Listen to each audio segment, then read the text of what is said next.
أعوذ بالله من الشيطان الرجيم بسم الله الرحمن الرحيم رب اشرح لي صدري ويسر لي أمري واحلل عقدة من لساني يفقهوا قولي. Assalamu alaikum, brothers and sisters. I offer you condolences on the coming of Muharram and the period of mourning for Imam Hussein alayhi salam. I want to start my speech with an ayah from the Quran, the last ayah of Surah Yusuf. It reads, أعوذ بالله من الشيطان الرجيم بسم الله الرحمن الرحيم لقد كان في قصصهم عبرة لأولي الألباب ما كان حديثا يفترى ولكن تصديق الذي بين يديه وتفصيلا كل شيء وهدى ورحمة لقوم يؤمنون. In English, there was certainly in their stories a lesson for those of understanding. Never was the Quran a narration invented, but rather a confirmation of what was before it and a detailed explanation of all things and a guidance and mercy for a people who believe. Now, in the general Islamic worldview, we have two broad categories of knowledge. Ilm yanfa and ilm la yanfa. Knowledge that has a use for us and knowledge that doesn't have a use for us. With regard to the knowledge that has a use for us, ilm yanfa, we have hadiths like seek knowledge from the cradle to the grave. And there's nothing more valuable than going after knowledge. But it's important to make this distinguishment. Now we see that in the Quran, just like in the Bible, in the Torah, and in other holy books, there's a lot of stories that come down. And the question comes up for us, what's the difference between these stories in the Quran and these holy books? And say, I don't know, Shakespeare or Harry Potter or a book like this. Is it just that the Quran stories are more eloquent or more sweet, or is there something deeper? And this ayah of the Quran, which I just read for you, gives the answer to this. It says that in the stories that are in the Quran, there's an ibra, there's a lesson to be learned for us. Now, similarly to the stories in the Quran, we see that the Ahlul Bayt constantly emphasized on the importance of repeating the story of Imam Hussein. To the point where they said, if you only recite one line of poetry about Imam Hussein, how many rewards it has. Or one drop of a tear for Imam Hussein, how much reward it has.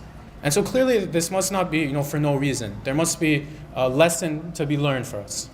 And so I want to kind of go over briefly what I think was one lesson of the many lessons that can be learned in the story of Ashura, which is the lesson of the power of choice. So as we know from the beginning of time that God created humanity, He sent down certain messengers to tell them to distinguish between right and wrong. And from the very beginning, they had choice. They could do what's right and they could do what's wrong. So we see that Habil and Qabil, the sons of Adam, one of them decided to do what's right and follow God and follow God's commands, and the other one didn't. And this power of choice continues to the time of Prophet Nuh, where Prophet Nuh, taught for hundreds of years, but his own son decided not to believe him. At the time of Moses, he had established to the home of Bani Israel that he was the messenger of God. He had shown them so many miracles. He saved them from the Pharaoh. And yet they had the choice of what to believe when he was gone for 40 days to the mountain of Tur, and they decided to worship a calf. Judas, who was one of the companions of Prophet Jesus, he was one of the closest people to him for years. And he knew that this guy is a prophet of God. If anyone knew this, Judas would have known this. But he made the choice, to betray him for a very small price. And this story continues and continues. And we see even in the time of our prophet, there were people like Salman and Abu Zar who decided to follow the prophet. And there are people like Abu Sufyan and Hind that decided not to. And kind of the pinnacle of this power of choice during the prophet's life is at a time when the Quran says, Inni akmaltu lakum dinakum. Today I have completed my religion upon you.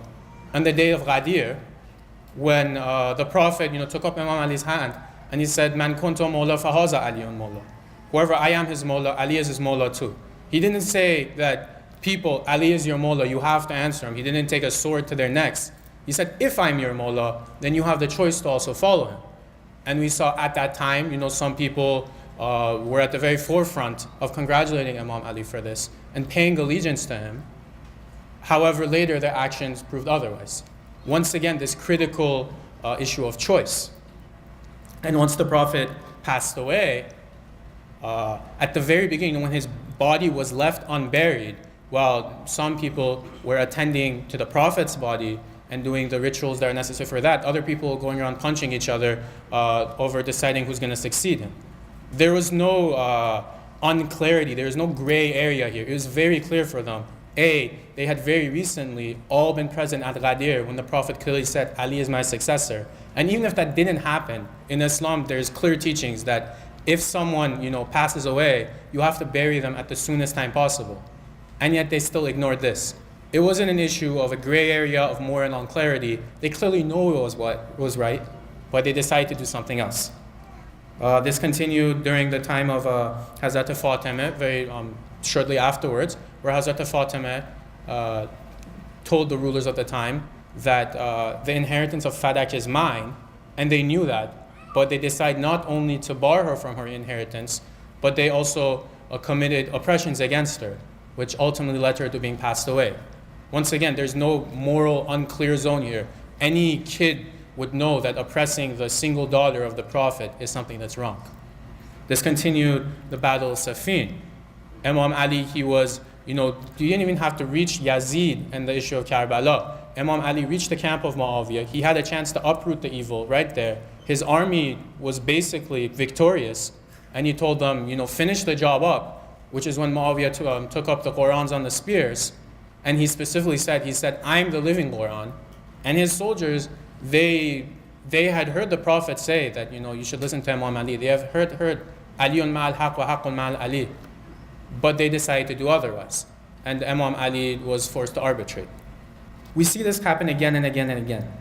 But I want to argue that the story of Ashura, more than almost anything in history, exemplifies this issue of the power of choice and our subsequent power of choice also. In that Imam Hussein's famous words were that I have a choice between death and humiliation. Yazid wasn't only a normal, bad ruler. This is a ruler that in the first year that he ruled, he murdered the family of the Prophet. In the second year that he ruled, he attacked Medina, the city of the Prophet, and committed unspeakable atrocities there. And the third year of his rule, he outright attacked the very symbol of God, and he attacked the Kaaba itself. This is not just your normal dictator. It really would have been a humiliation for Imam Hussein to accept it. And so he was presented with a choice, and he chose not to accept humiliation and to fight against them. In Imam Hussein's companions, before every companion went to fight, and the nights before Imam Hussein wanted to go to battle, it's very interesting. He gave them the choice. He repeatedly told them that, while the night is dark, you have the choice to leave. You don't have to stay with me. You will be killed. You don't see this happen in any other kind of battle situation where the general of the army tells the soldiers, leave. It's always the opposite. But here Imam Hussein gave them the power of choice. Specifically, more than anyone, in the story of Hur ibn Yazid al-Riyahi, we see the issue of choice. Who was Hur? Hur was the officer that was given the duty to prevent Imam Hussein from entering Kufa. And he actually did so too. Imam Hussein came and he showed him 40,000 letters he had gotten from the Kufans. He told them, I've been told by these people to come and help them. And Hur knew that he was the son of the Prophet. Hur knew that he was right. But he decided he's like, let's try to finish this peacefully. He said, I'm not going to let you go. But they let them go to Karbala. However, just as so often happens in our lives, Hur had a second chance and a second choice that came up to him. And thus we see on the day of Ashura, he came up to the camp of Imam Hussein. He took off his shoes, he put them around his neck as a kind of sign of humiliation. And he told the Imam that I was the first one that blocked your way, and I was the one that forced you into this land of Karbala. However, I want to be the first person that fights in your path. And Imam Hussein accepted him. Even after he had made the wrong choice the first time, he had a second choice, and he made the right decision. And ultimately, he was martyred, such that when he asked Imam Hussein in his last moments, are you satisfied with me? Imam Hussein said, verily, your mother has named you truly Hur, the freed person. which clearly shows that he was satisfied. And it's interesting in Ziyarat, let me bring up the quote here, Ziyarat Nahiyah, which is a ziyarat that's been dictated directly from the 12th Imam, Imam Zaman. There's a sentence about Hor where it says, you sacrificed your life for the accompaniment and defense of for your living Imam. I wish I could sacrifice my whole life for yours. This is very powerful, thinking that this comes from the 12th Imam about this person. But anyway, kind of to reach the conclusion here, what does this have to do with us? Clearly from one aspect, the day of Ashura was fairly unique.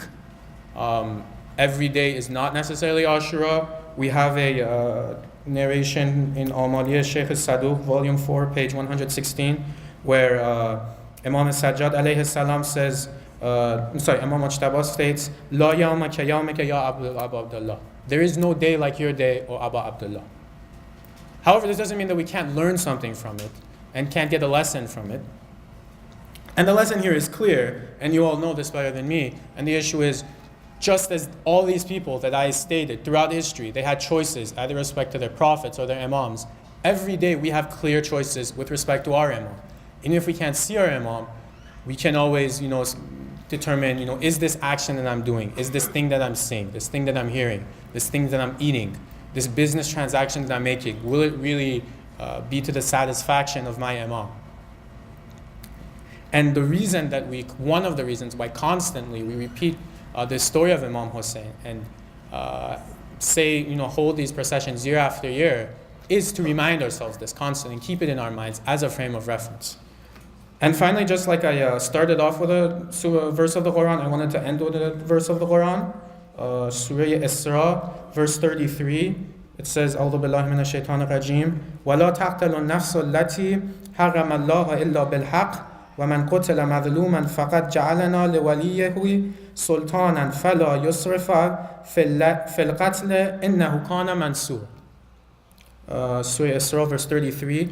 First, I'm going to kind of read the typical translation that's given for this. So the standard translation for this ayah is, and do not kill the soul which Allah has forbidden except by right, and whoever is killed unjustly, we have given his heir authority. But let him not exceed limits in the matter of taking life. Indeed, he has been supported. And so the typical explanation that's given for this verse is that if someone, is murdered unjustly, then their inheritor has the right, if they want to take revenge. But they shouldn't take revenge beyond the legal parameters that have been prescribed for them. However, in the narrations of Ahlul Bayt, we also have a deeper meaning that's been given in this verse, which is that it's about Imam Hussein.